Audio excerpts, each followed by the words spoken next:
Baruch Rabotai, Besorot Tovot, excellente journée, on est le 25 aujourd'hui dans le mois de Heshvan. Ko Tevarechu et Bnei Israël.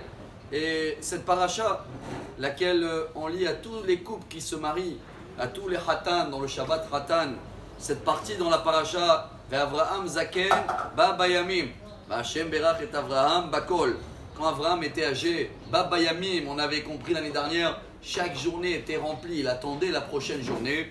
Et il va chercher une femme pour Yitzhak. C'est vrai, il y en a qui me demandent, je ne sais pas si c'est une blague, chaque fois qu'on lit cette partie pour les couples qui se marient, en général il y a le Hatan dans la synagogue, et il y a aussi la Kala. Et si vous avez remarqué, on va traduire en araméen. Nous, qu'on n'a pas l'habitude, comme certains, les Thémanim, les Yémanites, je crois, disent en français, eux, toute l'année, ils lisent aussi la traduction araméen. Mais nous, que dans cette partie-là, alors en général, le Hatan et la Kala, ils ne comprennent pas l'araméen. Alors pourquoi juste la partie qu'elle parle de l'amour et de la vie de couple et de Shlom Bayit, on lit en un langage qu'on ne comprend pas? La réponse elle est, chers amis, quand c'est l'amour justement, déjà quand le couple il se marie, on leur prévient qu'il va avoir des fois de langage qui ne se comprend pas, mais il va falloir s'aimer quand même. C'est très important, c'est pour ça le message d'aujourd'hui, c'est de savoir qu'Avraham, quand il a appelé Eliezer, il a dit tu vas chercher une femme pour Yitzhak, il va falloir trouver des qualités que si vous remarquez, la Torah, elle détaille énormément tout ce qu'elle avait, Rivka, mais par contre, elle ne détaille pas la Torah, hein. Les miracles qu'il y avait, que l'eau, elle est remontée vers elle, tout ça, c'est marqué avec des codes. Ou quand elle est arrivée dans la tente de Sarah, alors les bougies, ils étaient allumées une semaine, tout ça, c'est des midrash, c'est des codes. Mais vous savez qu'est-ce qui est marqué dans la Torah sur des versets entiers? C'est quoi? Les qualités qu'elle avait, Rivka. Je ne sais pas si vous vous rappelez, moi, une fois, je me rappelle à l'armée, j'avais vu un chameau qui boit, quelque part dans le désert. Vous savez combien de temps le chameau y met pour boire?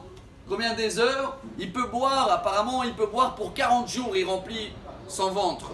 Ça met quelques heures. Elle a donné à boire à 10 chameaux. Combien de temps ça met tout ça? Et après Eliezer, et après elle a dit viens. Alors Avraham, il a dit à Eliezer d'avance, quand tu vas trouver une femme, qu'elle a une abondance chesed, mais qu'elle dépasse nos limites à nous. Elle dépasse nos limites parce qu'on a oublié que la semaine dernière, Avraham, 99 ans, il fait pas 40 degrés de chaud que nous déjà on ne sort pas de la maison. Si Dieu il a fait sortir le soleil dehors, comme dit le Midrash, il devait faire peut-être 55 degrés dehors. Et Avraham, il cherche par force des invités. Même le Midrash, il dit, Yov il a dit à Hachem, moi aussi j'ai fait. Dieu il a dit, tu n'as pas fait comme Avraham. Toi, tu donnais à chacun ce qu'il aimait. Lui, il aime le foie gras, tiens, foie gras. Lui, il aime les entrecôtes. Mais Avraham, il cherchait à habituer quelqu'un qui ne connaît pas, il connaît un tricote, viens goûter le foie gras. Alors chers amis, le minimum que nous on doit tirer de ce message-là, pour que ces messages-là, ils vont être dans notre foyer, et après plus tard, ils seront dans les foyers de nos enfants, c'est de savoir que la bonté que Dieu demande de nous, de faire un effort, ça ne sert à rien de donner à un enfant qui vient de naître de l'argent, qu'est-ce qu'il va faire avec?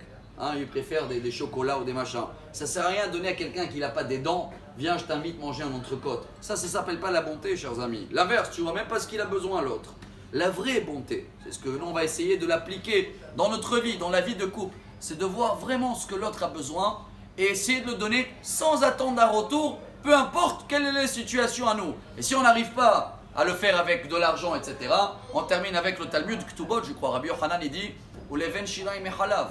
Des fois, sourire à quelqu'un quand il a besoin, c'est mieux que le donner de lait. Mais il faut chercher les gens qui ont besoin. Alors si on n'a pas fait assez jusqu'à aujourd'hui, venez pour cette journée, pour cette belle paracha, pour avoir un bon Shalom Bayit.